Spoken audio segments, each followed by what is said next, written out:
Hola, bienvenidos nuevamente a Descifrando. Como lo habíamos anunciado en el episodio anterior, hoy buscaremos explicar lo que hay detrás del presupuesto, una herramienta que nos ayudará a ahorrar, pero también a ser más ordenados en nuestras finanzas personales. Yo soy Silvia Pérez y aquí empezamos Descifrando. El 62% de los peruanos sabe armar un presupuesto y en personas mayores de 55 años de edad, esta cifra se eleva a 84% según el último estudio desarrollado por Datum para el BCP, Tracking Hábitos Financieros del 2020. En ese sentido, hoy vamos a conversar con Eva Céspedes, quien es gerente de Relaciones con el Consumidor de la Asociación de Bancos. Hola Eva, bienvenida a Descifrando. Hola Silvia, muchas gracias. Encantada de estar acá en Descifrando. Cuéntanos Eva, ¿qué es lo que tenemos para esta edición? Silvia, tocaremos lo que es presupuesto. Lo primero es, ¿qué es un presupuesto? ¿Para qué sirve un presupuesto? ¿Cuáles son los elementos que conforman un presupuesto? Es decir, los ingresos y los gastos. Pero dentro de estos ingresos y gastos existen componentes. Por ejemplo, gastos fijos, gastos variables. Eso se va a explicar. Y finalmente vamos a poder explicar qué significa cuando hay un saldo positivo de un presupuesto que se llama excedente y cuando hay un saldo negativo que se llama déficit. Estos son los conceptos que vamos a ver en esta conversación.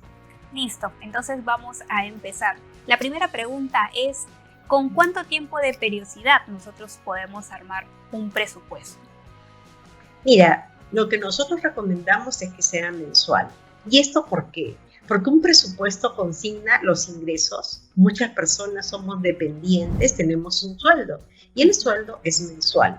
También los gastos, muchos de los gastos que nosotros tenemos, como son servicios públicos, como son colegios, universidad, son mensuales. Entonces, por esa razón es que recomendamos que el presupuesto sea mensual. Ahora, dentro de este presupuesto, ¿qué es lo que debe incluir? ¿Qué conceptos? ¿Ingresos, gastos fijos? ¿Qué es lo que recomiendas? Mira, en el presupuesto lo que nosotros tenemos que tener son los ingresos y los gastos. Lo más complicado son los gastos. Nosotros podemos establecer gastos fijos y gastos variables. Pero te quiero hacer una precisión, Silvia. Los gastos fijos son fijos como concepto, pero no como monto. Por ejemplo, gastos fijos típicos son servicios básicos, luz, agua, hora celular. Algunos tienen cable, el internet es fundamental. Estos gastos son gastos como concepto, luz tenemos que poner, agua tenemos que poner, pero no significa que el monto sea fijo. Siempre tenemos que tender a optimizar el monto. Nosotros no debemos resignarnos a que pagamos de agua de repente 80 soles, 90 soles. Tenemos que establecer metas familiares para poder ir reduciendo este monto y que nos quede un excedente que sirva para otro tipo de gastos. Pero este concepto no solamente se aplica a los servicios básicos. Muchas veces nosotros pensamos que un gasto financiero, un crédito, mi cuota, por ejemplo, tengo un crédito hipotecario y tengo una cuota que pagar todos los meses. Esto no significa que con el tiempo yo pueda solicitar una reevaluación a mi tasa que me implique una reducción de mi cuota. Tampoco significa que yo pueda buscar en otra entidad financiera una posibilidad mejor, una mejor opción. Y así también estamos en un mercado en competencia, hago competir a las entidades y yo puedo lograr reducir ese monto que para mí es fijo, lo puedo reducir en un porcentaje. Ningún porcentaje es desdeñable, porque si bien podemos pensar que es una reducción menor en un mes, pero si lo multiplicamos por 12 meses ya no deja de ser menor. Entonces, esto como primer concepto, ¿no?, de gastos fijos y gastos variables. Lo otro es que existen rubros también en el presupuesto. Nosotros tenemos el rubro de los servicios básicos, ese es uno primero. Luego tenemos el otro rubro que son alimentos, alimentos y movilidad. Eso es algo que yo necesito presupuestar de todas maneras. Luego tenemos todo lo que es estudios, que significa el colegio de los hijos si los tengo, o si yo me estoy pagando la universidad o algún estudio después de la universidad, o idiomas, lo que es estudios. También gastos en salud. Hay muchas personas que tienen que comprar medicina de una manera permanente, donde ya tienen que presupuestarlo, porque no es eventual, sino es una medicina que usan siempre.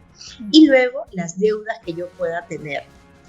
En los ingresos, si yo soy una persona que soy dependiente, me es más sencillo porque tengo una remuneración todos los meses. Pero también puede ser que yo sea una persona emprendedora, que tengo ingresos variables. Debo considerar un promedio.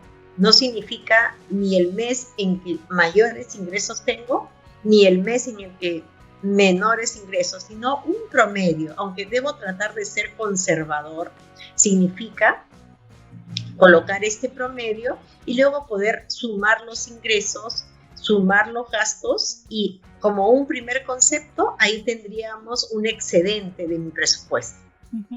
En esta parte del presupuesto, haciendo el comparativo en la recta de ingresos y en la recta de egresos, tal vez, ahora con esta coyuntura, ¿qué deberíamos priorizar más? Mira, nosotros cuando tenemos egresos son compromisos. Nosotros tenemos que asumir los gastos fijos. Yo no podría dejar de pagar mis servicios básicos. Podría de repente en el tema educativo acercarme a los centros educativos, sean colegios, sea universidad, ver qué alternativas tengo para poder reducir los montos, pero ya son acciones que yo tomo. En el tema de créditos, yo no debo dar por fijo el monto que pago. Tú sabes de que ahora hay compras de deuda, yo debo buscar siempre optimizar este monto. Si tengo stock de medicina que yo todos los meses voy a consumir, debo medir cuánto es el stock, porque si me enfermo ya no puedo trabajar y no puedo generar los ingresos. Entonces, los gastos son compromisos que yo tengo y que yo no puedo dejar de pagar, porque si no me veo perjudicada en un servicio que yo necesito. Yo necesito mis servicios básicos, yo necesito alimentación y poder moverme. Quizá de repente los últimos meses me estaba moviendo en taxi, debo de repente retomar a tener un transporte público más económico, lo cual implica planificar mejor mis tiempos. Pero son decisiones que solamente puedo tomar si yo manejo un presupuesto. Si yo no tengo presupuesto, ¿cómo puedo saber si es que los ingresos que tengo están cubriendo mis gastos? La única forma es que tenga un presupuesto. Si yo soy dependiente, como te decía, me es fácil, mi rubro ingresos en julio y diciembre seguramente voy a tener más ingresos por la gratificación, pero los demás meses voy a tener lo mismo. Ahora, si yo soy independiente, ahí yo tengo que ser muy realista, yo no me puedo engañar a mí mismo. Yo tengo que poner ahí los montos que realmente considero que puedo percibir, voy a lograr percibir. Porque si yo me engaño a mí mismo, lo único que estoy haciendo es llegar a fin de mes con un excedente. Ya no sería excedente, sería con un déficit. Cuando yo resto ingresos menos gastos y los ingresos no cubren, no tengo excedente, tengo un déficit. Y ese déficit, ¿cómo lo voy a financiar? Pero también lo cierto es que si yo hago un presupuesto y me sale un déficit, puedo tomar decisiones, ¿no? Puedo decir, no me está alcanzando para poder cubrir mis ingresos, mis gastos. Y nosotros, por ejemplo, en Asbank, en la Defensoría del Cliente Financiero, hemos visto casos en que personas tenían un crédito hipotecario de repente por 2.400 soles. No podían cubrir. Lo que han hecho ha sido vender el inmueble que tenían al valor que era de ellos en ese momento y comprar un inmueble más pequeño para poder reducir su cuota. O sea, un presupuesto me permite a mí tomar decisiones, me permite a mí poder anticiparme a tener el problema. Hablabas también de hacer un cálculo, ¿no? Los ingresos menos los egresos y ver el resultado. Este resultado, ¿cada cuánto tiempo debo verlo? Es decir, hacerle seguimiento a mi presupuesto. Todos los meses, Silvia, todos los meses. ¿Por qué yo tengo que verlo todos los meses? Porque si no, se me va haciendo una bola de nieve. Si yo lo dejo de ver 3 meses, ya son 3 meses de déficit. Quiere decir de que si a mí el primer mes me faltaba 800 soles y yo no me doy cuenta y no tomo acción, el segundo mes ya son 1.600, el tercero es 2.400 y probablemente ya me hayan cortado un servicio. Y si no me han cortado un servicio porque he priorizado los servicios públicos, probablemente en el banco ya esté teniendo moras, pagando intereses moratorios, pagando penalidades. Significa que me voy perjudicando por la falta de decisiones. En realidad, un presupuesto es una herramienta que me permite a mí tomar decisiones sobre lo que puedo pagar, porque yo puedo pagar en función a mis ingresos. Y ahí vienen las decisiones de un cambio de hábito, ¿no? De repente de un cambio de bienes que he adquirido. Si yo he comprado un auto, de repente estoy con un crédito vehicular, de repente debo comprar otro auto. Porque las decisiones que uno toma son finalmente para poder honrar compromisos, no perjudicarnos, no bajar nuestra calificación crediticia, porque tú sabes que nosotros estamos en la central de riesgo. Si yo no cumplo, lo que voy a hacer es bajar mi categoría. Si bajo mi categoría, me perjudico, porque voy a ser una persona más riesgosa para todos y me van a terminar cobrando tasas de interés más altas, ¿no? Entonces, esas son las decisiones que yo debo tomar. Claro. Comentabas también al inicio que las decisiones son o personales y también familiares, ¿no? Para reducir algunos gastos del agua, la luz. En el caso del presupuesto personal y familiar, ¿deben ser separados o podemos hacerlo los dos juntos? Yo la verdad pienso que si estamos en una familia y estamos atravesando alguna situación difícil, deberíamos tomar una decisión familiar en donde todos podamos colaborar y todos podamos asumir una responsabilidad, porque muchos de los gastos son de bienestar para todos. Todo lo que es servicios básicos lo podemos compartir, luz, agua, internet, probablemente los celulares no, lo que es educación tampoco, pero alimentación sí. Entonces debemos identificar aquellos rubros que son de interés y de uso común, y estos rubros son los que nosotros podemos compartir. Van a haber otros personales, ¿no? Pero eso los retiro del presupuesto principal. Y los personales pueden ser entretenimiento, pueden ser gustos, ropa, paseos, los cuales yo puedo disponer yo, pero no sacrifico y no pongo en riesgo un tema familiar como un gasto que ya tengo el compromiso establecido, ¿no? Ahora, una vez que queramos tener este presupuesto, queremos tener ordenadas nuestras finanzas, ¿qué recomiendas utilizar? ¿Hoja y papel? ¿De repente un cuadro de Excel? ¿O de repente estas aplicaciones tecnológicas? Ya que también con esta coyuntura la tecnología ha llegado más rápido que antes. Sí, mira Silvia, yo creo que depende de cada persona, lo que le sea más fácil a cada persona. Hay personas que no manejan Excel, pero manejan muy bien su cuaderno cuadriculado.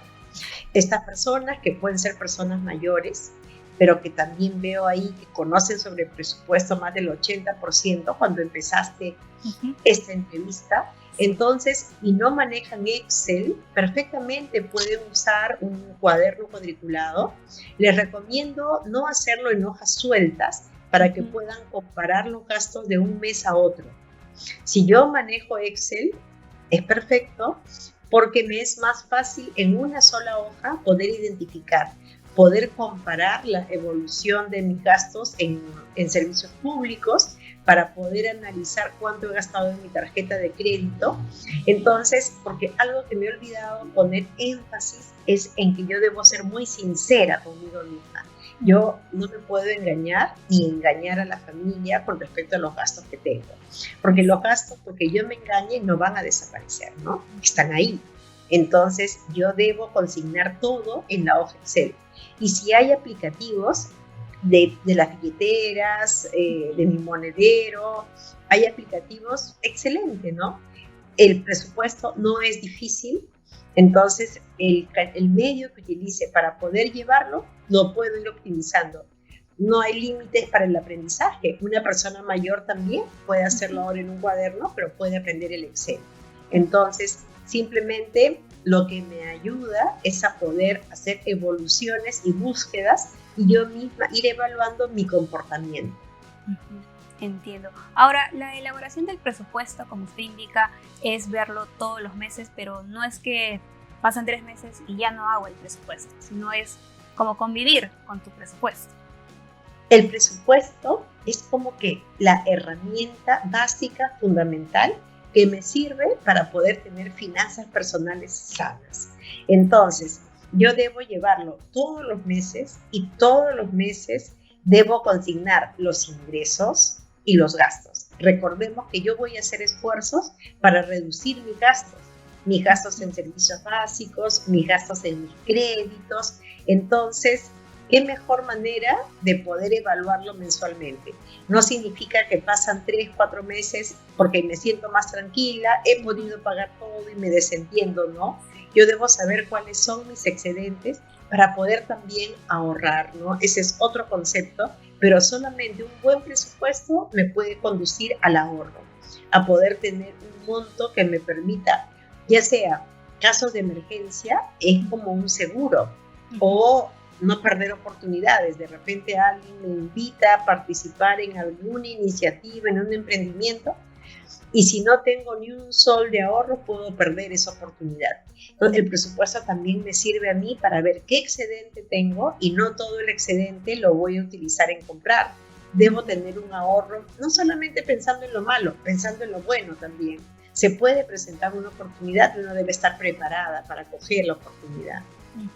Listo, muchas gracias Eva por esta detallada explicación. ¿Tuvieras 4 recomendaciones principales para aquellos que quieren empezar a hacer su presupuesto? Sí, mi principal recomendación es que el presupuesto es el inicio de unas finanzas cotidianas y personales sanas. Eso tienen que grabárselo. Lo segundo es, los gastos fijos son fijos como concepto. La luz es un concepto fijo, pero no como monto. Recordemos que yo puedo reducir todos los montos de mi presupuesto. Tercero, si tengo un excedente positivo, recordemos de ahorrar un porcentaje de ese excedente por varias razones. La primera, porque puedo tener un mes con déficit y ese ahorro me puede servir para cubrirlo. Otra razón es que me pueden invitar a participar en algún emprendimiento y es importante que yo tenga este capital. Y tercero, para alguna emergencia. Nadie está libre de una emergencia de salud o de otro tipo. Entonces el presupuesto me sirve también para eso, para poder ahorrar. Y el cuarto, el presupuesto me sirve para poder evaluar mi propio comportamiento. Yo voy a poder analizar ahí cómo estoy gastando mi tarjeta de crédito, cómo estoy gastando mi crédito hipotecario. He logrado reducir cambiándome de entidad financiera de repente o solicitando a mi entidad una evaluación de mi crédito por buen pagador. Entonces son esas 4 razones que yo daría para poder utilizar un presupuesto como herramienta fundamental para unas finanzas personales sanas. Listo. Nuevamente muchas gracias Eva por participar en esta sesión de Descifrando. Muchas gracias Silvia. Muchas gracias Eva por esta detallada explicación y muchas gracias también a todos nuestros seguidores por acompañarnos en el programa. Ahora que ya sabemos los datos claves del ahorro y el presupuesto, en el siguiente episodio explicaremos sobre las alternativas financieras para hacer crecer este dinero. Nos vemos en la siguiente semana en Descifrando.